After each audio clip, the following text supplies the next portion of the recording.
As the U.S. military mission winds down in Iraq now, one local family knows all too well the burden of fighting two wars. News 4's George Rickard introduces us to the Procknell family in North Collins. In the hills of North Collins, they look like any other kids coming home from school.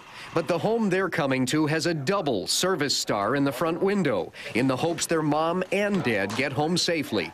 Both of their parents have been deployed overseas since last summer, so these three boys live with their grandparents. They transition real well. I mean, they make friends like real easy. They just roll with it. And when people at school hear about this military family, they don't really say anything. They just give me like a shocked look.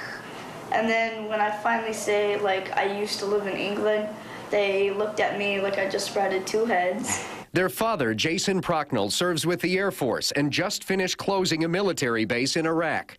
Their mother, Amanda, is still in the Arab nation of Qatar, serving with the Air Force. She talks via Skype with the boys a couple times a week. The Skyping works out nicely because they, when they played soccer this year, they had gotten trophies. So they got to show their mom the trophies, showing them report cards, Skyping. They deploy together because it works out better for them, because then they're only apart for their deployment rather than one coming and the other one going. For me, it's hard because I'm not allowed to see my parents as much as other kids. But it does bring new meaning to the Pledge of Allegiance at school. What do you think about when you say the Pledge of Allegiance?